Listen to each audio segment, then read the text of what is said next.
Welcome sa Dries TV. Kung interesado ka sa ganitong news, huwag kalimutang isubscribe ang ating YouTube channel. Maraming salamat! Welcome back again sa ating YouTube channel mga kakimpaw, and sa update natin ito ang pag-uusapan natin ay tungkol sa mga importanteng kaganapan kina Kim and syempre kay Paolo Avellino. So ang pag-uusapan natin sa update na to ay may kaugnayan nga po mga kakimpaw sa malaking problema ngayon na kung saan ay damay nga po ang pangalan ni Chinita Princess at ang isa sa mga executive nga po ng ABS-CBN mga kakimpaw. Ano kaya ang tungkol dito? Viral po ito at pinag-uusapan ngayon. Kaya naman tatalakayin natin ang tungkol dito. Pero bago po ang lahat, maraming salamat sa inyong patuloy na pagsuporta at pagsubaybay sa mga daily update natin. Kaya naman bilang pasasalamat, narito bang isang napili kong komento patungkol ito sa naging previous update. Mula ito kay Ginang Norma Cola, sabi niya love na love namin ang Kim Pao forever. Kahit anong mangyari, mananatili kaming nagmamahal sa kanila Kim at Paolo. Sila ang tambalan na naukit na sa puso ng mga seniors. The best couple para sa amin. Di kami matitinag sa mga sasabihin ng iba. Praying is the best instrument for us. So kayo, try to pray para maliwanagan ang isipan ninyo. Thanks, Jers, always. Love, KP, and God bless. Maraming salamat po sa inyong komento, Ginang Norma Call. Yes, tama po kayo dyan. Manatili tayong nakasuporta and syempre nakasubaybay kay Kim and kay Paolo Avellino. Kasi talagang daming nagagawa ni Kim and Paolo Avellino sa mga buhay po natin. Nakakatanggal po ng stress, 'di ba? Nakakawala ng stress, nakakapagpasaya mga kakimpaw, and syempre nagiging libangan na rin po natin yan. Lalo na ng mga seniors na yan lamang po talaga ang kasiyahan nila na makitang magkasama si Kim and Paolo, napapanood po nila sa telebisyon, 'di ba? Mga simpleng kasiyahan na talaga namang naibibigay ni Kim and Paolo. Kaya naman bilang ganti mga kakimpaw, ipag-pray na lamang natin lagi ang kanilang kaligtasan and syempre mapagtagumpayan ang anumang pagsubok na dumating sa kanilang buhay dito po sa showbiz industry. Lagi natin yung gawin mga kakimpaw kasi alam natin na dito sa showbiz, sobrang gulo mga kakimpaw, pero nilalabanan po ito ni Kim and ni Paolo. 'Di ba na magkasama, nagtutulungan, and syempre naghihilahan po paitaas. So maraming salamat sa inyong komento, Ginang Norma Call. God bless po sa inyo and mabuhay kayo. So ito na nga, pag-usapan na natin mga kakimpaw, mga topic po na nakalap natin sa update na to at talakayin na natin agad ang tungkol nga po sa headline natin sa update na to. So ito'y may kaugnayan mga kakimpaw kay Kim Chu and syempre sa isa sa mga executive po ng ABS-CBN.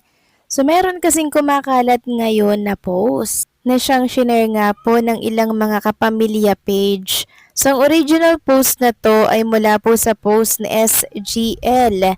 May caption itong ganito: "Nako po Miss Kim Chu, it's showtime." Tinag niya si Kim Chu. Co-host Jugs was dressed up in a horror theme costume presenting the Lotus Pit character from the Filipino horror film Sukob. Tapos, mababasa nyo dyan sa picture na shinare niya po mga kakimpaw, no? Cory Vidanes, nagpa siyang isuspende muna si Kim Chu sa It's Showtime dahil sa bullying issue kay Raisa May Dizon. Tapos, may nakalagay pa ditong, ang saklap naman, yung gusto mo lang magpasaya gan wrong, take the consequences. So wala pong katotohanan to mga kakimpaw at never naman pong nawala si Kim Chu sa It's Showtime. Araw-araw po siyang merong schedule sa It's Showtime at hindi rin po totoong nasuspindi siya or sinuspindi siya ni Cory Vidanes, yung executive po ng ABS-CBN. Wala pong katotohanan ito. Kaya nga po ito ay trending ngayon dahil shinare nga po ng ilang mga kapamilya page dahil fake news. Wala pong katotohanan. Hindi ko alam kung saan po nagmula yung tungkol sa isyong yan na sinuspindi daw ni Ma'am Cory Vidana, si Chinita Princess, wala naman pong katotohanan yan mga kakimpaw. At kaugnay nga po ng post na yan, meron tayong write-ups na nabasa tungkol dyan. Sabi nga dito, suspension daw ni Kim Chu sa It's Showtime, nilinaw ng TV Executive. So ayan na, nakaabot na po sa TV Executive. Ayon dito, hindi totoo. Ito ang mariing sagot ng executive ng It's Showtime tungkol sa pagsuspinde sa isa sa mga host ng programa na si Kim Chu. Ayon sa kumalat na impormasyon sa social media, mismo ngang executive daw ng ABS-CBN na si Cory Vidanes ang nag-issue ng suspension kay Kim sa kanilang noontime show. Abay, matindi pala yung balitang yun mga kakimpaw. Medyo nakakatawa naman po yan. Executive pa ng ABS-CBN ang nagsuspindi daw kay Kim Chu.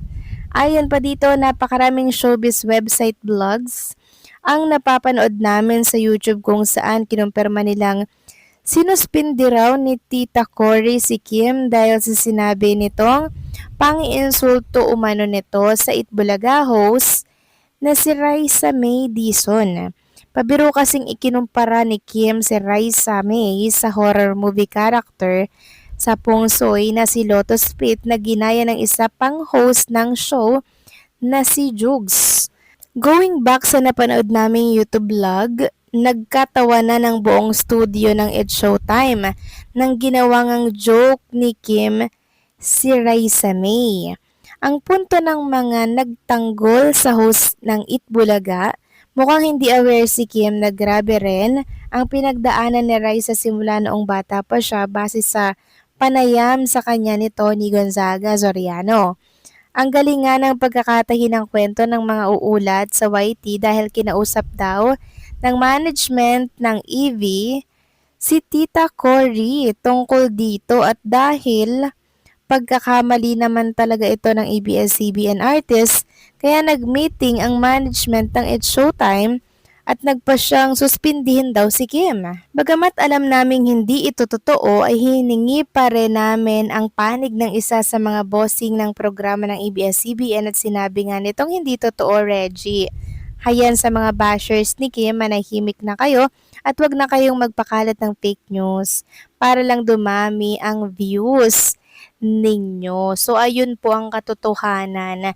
Talagang nagtanong na po sila sa ABS-CBN executive kung may katotohanan daw ba yung pagsuspende kay Chinita Princess at wala pong katotohanan yun.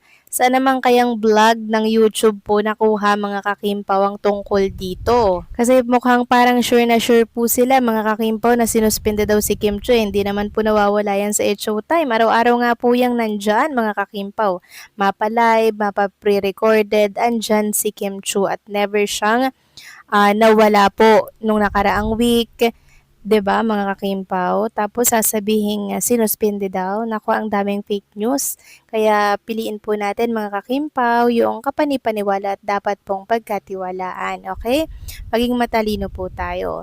So kayo ba, ano masasabi ninyo dito mga kakimpaw? Please comment down below.